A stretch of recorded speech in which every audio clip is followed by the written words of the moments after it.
आपल्या या चॅनलवरती आर्थिक चालू घडामोडी, राजकीय चालू घडामोडी, क्रीडा चालू घडामोडी या पद्धतीनं सर्व घडामोडी कव्हर करणार आहे आणि ते एकाच लेक्चरमध्ये कंप्लीट करण्याचा आपण इथे प्रयत्न करणार आहे। आज आपण आर्थिक चालू घडामोडी इथून कव्हर करणार आहे। म्हणजेच मित्रांनो, आपला चालू घडामोडीमधला आर्थिक चालू घडामोडी हा पॉईंट तर होणारच कंप्लीट, मात्र आपल्याला 15 मार्क्ससाठी अर्थशास्त्र विचारलं जाते। चालू घडामोडी संबंधितच आपल्याला विचारलेले असते, त्यामुळे आपण या लेक्चरमध्ये व्यवस्थित डिटेल्समध्ये अभ्यास करण्याचा प्रयत्न करणार आहे। घडामोडी आहे national bank for agriculture and rural development, NABARD. तर पहिल्यांदा तर नाबार्डचा फुल फॉर्म तुम्ही लक्षात घ्या। आता याच्यामध्ये तुम्हाला दिसत असेल ॲग्रिकल्चर अँड रूरल म्हणजेच कृषी आणि ग्रामीण विकास बँक ही आहे। म्हणजेच तुम्हाला पेपरमध्ये जर प्रश्न विचारला की कृषी आणि ग्रामीण क्षेत्रातली सर्वोच्च शिखर बँक कोणती, तर या प्रश्नाचं उत्तर पाहिजे नाबार्ड। मग नाबार्डचे अध्यक्ष कोण आहे सध्या, तर नाबार्ड बँकेचे सध्याचे अध्यक्ष आहे ते आहे मित्रांनो के.व्ही. शहाजी। ओके, सो कोण आहे, तर ते आहे के.व्ही. शहाजी। हा पॉईंट तुम्हाला इथे लक्षात ठेवायचा आहे।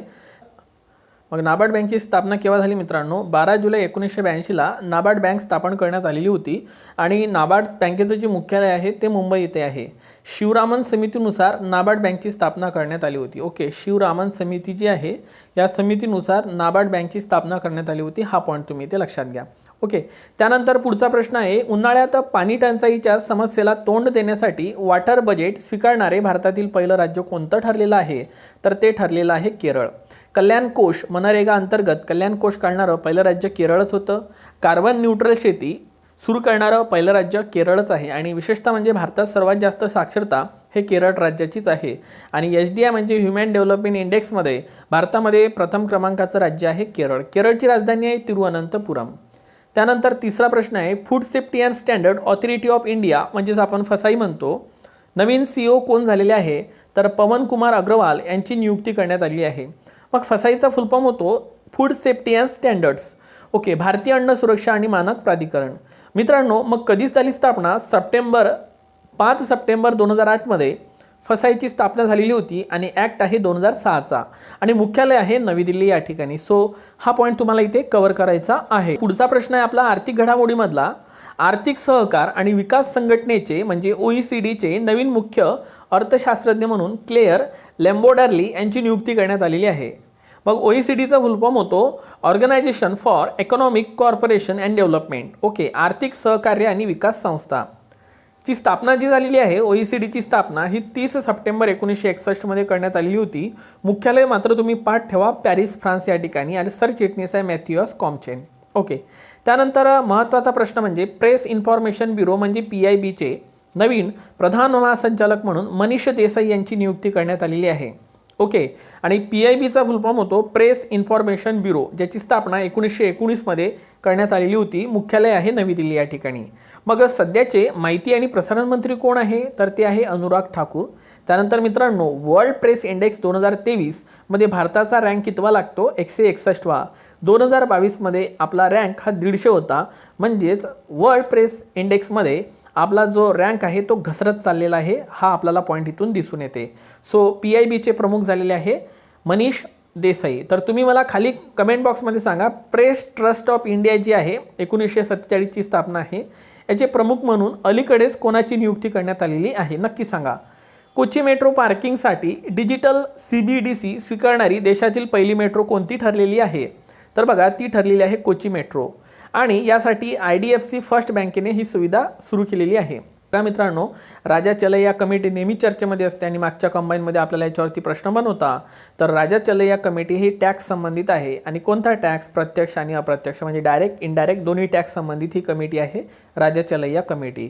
आणि राजा चलैया यांना the father of tax reform म्हणजे सुधारणांचे जनक म्हटलं जाते, कर सुधारणांचे जनक म्हटलं जाते। सो एवढा हा पॉईंट आहे, तुम्ही पाठ करून घ्या। घडामोडीमध्ये मित्रांनो हा पॉईंट आपल्या पाठ असला पाहिजे। आणि अत्यंत महत्त्वाचा प्रश्न आहे तुमच्यासमोर, आंतरराष्ट्रीय वित्तीय सेवा प्राधिकरण IFSCA चे प्रमुख कोण झालेले आहे, के राजारमण हे झालेले आहे। मित्रांनो, असेच प्रश्न आपल्याला परीक्षेमध्ये विचारले जातात। एप्रिल 2020 मध्ये पहिले प्रमुख होते NJT श्रीनिवासन। कारण मित्रांनो, वित्तीय सेवा प्राधिकरण 2020 मध्ये स्थापन झालेलं होतं आणि याचं जे मुख्यालय आहे गिफ्ट सिटी गांधीनगर गुजरात या ठिकाणी आहे। So it's a very important point, प्रमुख लक्षात ठेवा के राजारमण। त्यानंतर ED, आता ED खूप जास्त चर्चेमध्ये होते। ठीक आहे. आणि अंमलबजावणी संचालनालय. ओके, आर्थिक गुन्ह्याचा तपास करणे हा प्रमुख उद्देश आहे. 1 मे 1956ची स्थापना आहे. मुख्यालय दिल्लीला आहे. ईडीचे प्रमुख कोण आहे मग सध्या, तर ते आहे संजय कुमार मिश्रा. Okay, SK Mishra. आणि CBIचे प्रमुख कोण आहे मग, तर ते आहे प्रवीण सूद. CBIची स्थापना लक्षात असू द्या 1 एप्रिल 1963 आणि 60 वर्ष पूर्ण झालेले आहे. मुख्यालय आहे दिल्लीला. संतानम समितीनुसार CBIची स्थापना करण्यात आलेली होती. सो एवढे पॉईंट लक्षात घ्या, कारण भारतामध्ये ED आणि CBI शब्द खूप जास्त चर्चेमध्ये होते. त्यानंतर आहे आर्थिक घडामोडीमधला महत्त्वाचा पॉईंट, उद्गम नावाचे वेब पोर्टल सुरू करणारी बँक कोणती आहे, तर ती आपली RBI बँक आहे. ती भारताची सर्वोच्च बँक आहे, बँकांची बँक आहे. राज्यांची बँकसुद्धा RBIला म्हटलं जाते. उद्गम म्हणजे काय, unclaimed deposit gateway to access information. Okay, जे अनक्लेम केलेले डिपॉझिट्स आहेत त्या संबंधित हे उद्गम नावाचं वेब पोर्टल RBIनं सुरू केलेलं आहे. मित्रांनो, मग RBIची स्थापना कधीची, 1 एप्रिल 1935मध्ये RBIची स्थापना झालेली होती.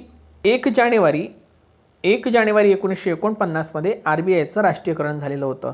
RBIचे सध्याचे गव्हर्नर कोण आहे 25वे, ते नक्की मला खाली कमेंट बॉक्समध्ये सांगा. महाराष्ट्रातील फर्स्ट PM मित्र पार्क कुठं सुरू करण्यात आलेला आहे, तर तो अमरावती या ठिकाणी सुरू करण्यात आलेला आहे. उद्घाटनाला होते CM एकनाथ शिंदे आणि उपमुख्यमंत्री Devendra Fadnavis. PM Mishra mega integrated textile design and apparel. हे तुम्हाला फुल फॉर्म जर विचारला तर हा तुम्हाला लक्षात ठेवायचा आहे मित्रांनो. भारताचे पहिले उपमुख्यमंत्री होण्याचा मान अनुराग सिन्हा बिहार यांना भेटलेला होता. तर महाराष्ट्राचे उपमुख्यमंत्री होते नाशिकराव तिरपुडे. आता हा प्रश्न आपण का लिहिला मित्रांनो, कारण महाराष्ट्राला सध्या 2 उपमुख्यमंत्री लाभलेले आहे, ते म्हणजे देवेंद्र फडणवीस आणि एक आहे अजित पवार. तर मित्रांनो, पहिल्यांदाच इतिहासात महाराष्ट्रामध्ये 2 उपमुख्यमंत्री आपल्याला बघायला मिळत आहे. त्यामुळे उपमुख्यमंत्र्यांवर प्रश्न आला तर तो तुम्ही कव्हर करावा. महिला बचत सन्मान योजना 1 एप्रिल 2023ला सुरू झाली होती. कार्यकाळ 2025पर्यंत आहे. 2 वर्षाच्या गुंतवणुकीसाठी 7.5% दरानं व्याज दिलं जाणार आहे. महाराष्ट्रातील बालविवाहाचं प्रमाण 25% म्हणजे खूप मोठ्या प्रमाणात वाढलेलं आहे. SDIमध्ये 22-23मध्ये भारताचा रँक 132 आहे आणि फर्स्ट नंबर आहे स्वित्झर्लंड. मग SDI कशाच्या भरोशावर काढतो, आरोग्य, शिक्षण आणि राहणीमान. मित्रांनो, एका स्त्रीचा जेव्हा विवाह लवकर होते तेव्हा तिच्या तिन्ही गोष्टीवर परिणाम होतो. कसं बघा, लग्न झाल्यानंतर तिच्या आरोग्यावर इफेक्ट होतो. जर बाळ वगैरे लवकर झालं तर लक्षात घ्या आरोग्यावर परिणाम होतो. लग्न लवकर झाल्यामुळे तिचं शिक्षण अपुरं राहते आणि शिक्षणच मिळालं नाही तर ते उत्पन्नाचा सोर्स तिचा बंद होतो. म्हणजे एका मुलीचा जर लवकर विवाह झाला तर तिच्या तिन्ही गोष्टीवर इफेक्ट होतो आणि आपला SDI इंडेक्स हा आपोआपच घसरतो. त्यामुळे हा पॉईंट लक्षात घ्या. इंडियन ऑइल कंपनीचे ब्रँड ॲम्बेसिडर म्हणून कोणाची निवड करण्यात आलेली आहे, शेफ संजीव कपूर यांची निवड करण्यात आलेली आहे. भारतामध्ये लक्षात घ्या 13वी महारत्न कंपनी कोणती ठरलेली आहे, तर ते ठरलेली आहे इंडियन ऑइल कंपनी. सो 13 महारत्न कंपन्या तुम्ही लक्षात ठेवा. IMFने भारताच्या GDPमध्ये किती टक्के वाढ सांगितलेली आहे, तर ते 6.1% वाढ सांगितलेली आहे. GDPचा फुल फॉर्म होतो ग्रॉस डोमेस्टिक प्रोडक्ट. हा पण पॉईंट पार्ट असू द्या, ग्रॉस डोमेस्टिक प्रोडक्ट. ओके, नोटा छापण्याचा कारखाना होशंगाबादला आहे. या होशंगाबादचं नाव बदलून नर्मदापुरम असं करण्यात आलेलं आहे, जे की MP मधलं ठिकाण आहे. तर वृत्तपत्र छापण्याचा कारखाना नेपानगर मध्य प्रदेशमध्येच आहे. महाराष्ट्रातील नोटा छापण्याचा कारखाना आपल्याला नाशिक येथे बघायला मिळतो. इवन MiG-21 विमान जे आहे ओझर नाशिक या ठिकाणीच तयार केले जातात. इलेक्ट्रिक वस्तू निर्यातीमध्ये प्रथम क्रमांकाचं राज्य आहे तामिळनाडू. सर्वात मोठा व्यापारी भागीदारी देश आहे अमेरिका मित्रांनो. म्हणजे ज्याच्यासोबत आपली आयात आणि निर्यात दोन्ही जास्त होते त्याला व्यापारी भागीदार म्हणायचं, तो आहे अमेरिका. पण स्पेशल निर्यात म्हटलं तर अमेरिका आणि सर्वात जास्त आयात म्हटलं तर चीन. हे दोन्ही पॉईंट तुम्ही इथे लक्षात घ्या. त्यानंतर शेवटचे महत्त्वाचे काही प्रश्न. FAO म्हणजे होते फूड अँड ॲग्रिकल्चर ऑर्गनायझेशन, ज्याची स्थापना 16 ऑक्टोबर 1945मध्ये करण्यात आली होती. म्हणून बघा मित्रांनो, जागतिक 16 ऑक्टोबरलाच असतो. एकूण सदस्य 195 आहे. मुख्यालय रोम इटली या ठिकाणी आहे आणि याचे सध्याचे अध्यक्ष आहे क्युडोंग्यू, जे की चीनचे आहे. मोस्ट टाइम पिकरा मित्रांनो, तुम्हाला प्रश्न विचारला जाईल FAOचे जे अध्यक्ष आहे ते कोणत्या देशाचे आहे, तर ते चीनचे आहे. पॉईंट लक्षात ठेवा. राष्ट्रीय सांख्यिकी दिवस 29 जूनला साजरा केला जातो. PC महालनोबिस यांचा जन्म हा राष्ट्रीय सांख्यिकी दिवस म्हणून आपण साजरा करतो. आणि तुम्हाला माहीत असेल अर्थशास्त्रामध्ये राष्ट्रीय उत्पन्न समितीची स्थापना 4 ऑगस्ट 1949मध्ये करण्यात आली होती. तेव्हा अध्यक्ष होते PC महालनोबिस आणि याच्यामध्ये आणखी 2 सदस्य होते. एक होते धनंजय गाडगीळ आणि एक होते VKR राव. लक्षात ठेवा. तर हे तिन्ही पॉईंट तुम्ही इथे लक्षात ठेवा. आता महत्त्वाचा प्रश्न आहे. त्यानंतर शेवटचा प्रश्न आहे, RBIचे डेप्युटी गव्हर्नर म्हणून स्वामीनाथन जानकीरमन यांची नियुक्ती करण्यात आलेली आहे. ठीक आहे. तर RBIमध्ये सहसा एक गव्हर्नर आणि 4 डेप्युटी गव्हर्नर असतात. तर त्यामध्ये स्वामीनाथन जानकीरमन यांची नियुक्ती करण्यात आलेली आहे.